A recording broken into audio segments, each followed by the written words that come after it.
Good morning, all. I hope you slept well. Whew.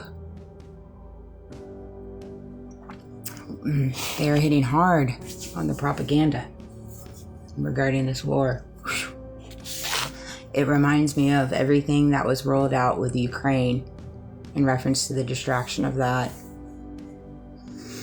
It's so crazy how we live in a world now where in order to move towards a distraction, a psyop, a manipulative tool, an illusion, it's now at the expense of lives. That's the new way for these people. The elites, those in power, to continue hiding all their dirty secrets. It's at the expense of other lives in other countries, and it's at the expense of American lives. It happens every single time. And if you go back and you look at the timeline of everything, it's always rolled out as a distraction. Epstein who? Charlie Kirk who? I mean, it's just polls who? I would strongly suggest going to get gas and fill up. The gas prices are going to go up, so they can't run on the gas being low. I have a feeling that's going to change here quickly if it's not already on the move of it. I guess there was a shooting last night in Texas at a nightclub. We have to be mindful of recognizing what is transpiring around us, and be aware of your surroundings. Be wise when you go out in public. I wouldn't, right now you got to understand what I don't think people understand the magnitude that we just crossed over with this war into Iran. I watch, and that's why I love watching Valhalla Nate, because he's a retired Green Beret and he gives a totally different perspective for someone like me I've never fought in combat. I'm not a military brat. My grandfather was very much part of the military and high up in the military, but growing up, neither of my parents were military. Now I've been born and raised in an area in the state of Florida where there's 2 huge military bases, so I'm very well versed on, a community based around military. But in reference to understanding the combat and the recourse of what happens when you go to war, I just don't think people understand the severity of it. And that's why I love receiving his perspective and understanding, because they aren't telling you the recourse and what's going to happen to follow the war in Iran, because they don't think about their decisions when they make their choices. They don't think about that. They think about right now. They don't think about how it's going to affect the American people on all different sides of the fence. Now, whether you stand for the war or you stand against the war, I mean, it's really neither here nor there. It's still going to affect you in different ways. It's going to affect us all. And that's just the brass grass of it. And it's just sad. It's beyond sad what we're living through right now. And it's just, it's mere, if you look at the reasoning behind it, the only thing that makes logical sense is to understand the blackmail operation and the severity of what it is. That's why people make these obscene choices that make no sense, because they're being blackmailed or because they're being coerced to. That's the only thing that makes logical sense, particularly after following Epstein and the Charlie Kirk investigation and the Bride of Charlie and just all these different things. It's like you've got something going on here, but they're going to do something, look over here.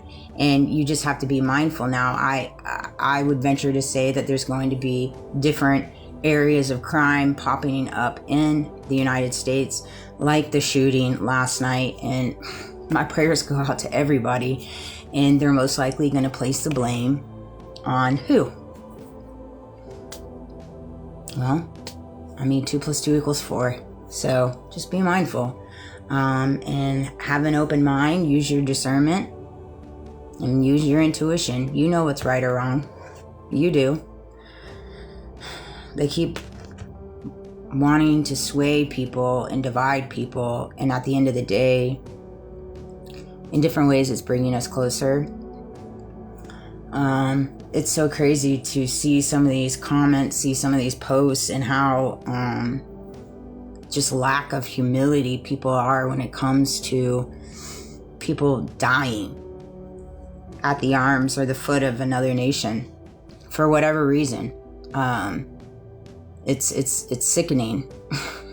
just the mindset of people that we walk amongst us. Or for example, those all entangled in the Epstein files and the victims saying they deserved it, that they walked themselves into it, and normalizing pedophilia. This is how these people think. And I'm not talking about people in power. I'm just talking about general Americans. And that's even scarier. I'd be dang if my son ever went through some kind of situation like that. And we've come... And I'm going to allow anybody outside of me to say that he was deserving of it or anything like that. You better be ready to go to a debate in reference to that. And so you have to ask yourself, when you talk like this, in whatever facet you do, imagine if it was your kid. Would you say the same thing? Would you want the same thing? Probably not. If their kids were fighting in war, if their kids were on the front lines, I don't think we'd be sending them. I'm talking everybody in power, everybody in elite. If their kids joined the front lines in the wars that they decide for us to go fight, would we fight them? It's a plausible question. I'd venture to say no. As parents, aren't we supposed to create a world we want our kids to be able to live in and be successful in? I mean, isn't that our job as parents? I mean, maybe I'm wrong. I don't know. But for me personally, I strive every day to create a world that I want my son to be able to live in, to be successful in, to be proud to be in, to be proud to be an American at that point, at this point. And so it's like, I look around me, I see my algorithm, I see the words coming out of people's mouth, and it's like, I know they got kids. I know they got kids.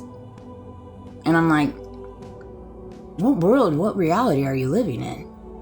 Do you not want to create or be a part of a world that your child can live in and feel safe in and feel protected in and be successful in? I mean, this is to the masses. This is to everyone. When you go into your day-to-day and you do your operations, you say things, you treat people, you stand on whatever political side you stand on, and you vote on whatever it is you vote on, and all of these different things. Like, are you moving and operating and creating a successful place for your children to thrive in?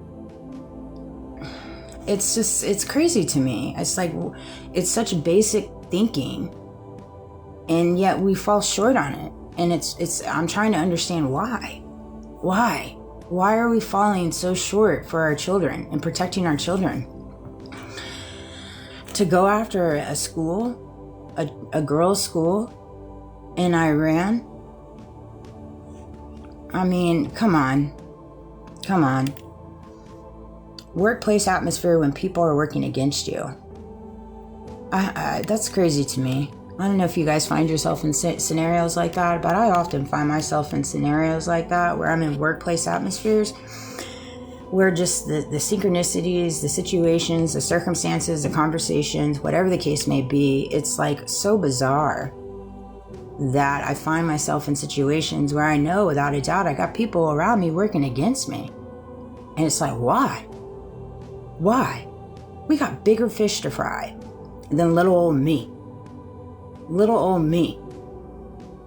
And it's like, I know that probably in the political arena and the entertainment arena and the judicial arena, I mean, I'm sure this is for everywhere. You find yourself surrounded by people that are working against you when you're just trying to do what you have to do to survive. There's that portion of it. You're doing what you have to do to protect your child, seeing as the government's not going to protect them. And so it's like, why do we have so much hate going against one another when we need to come together and work together to make a successful world for our children, make a world where our children feel protected, make a world where we can trust these things and the news that we're receiving? I mean, why can't we get to a place in the world where the judicial system is actually doing their job? Doing their job.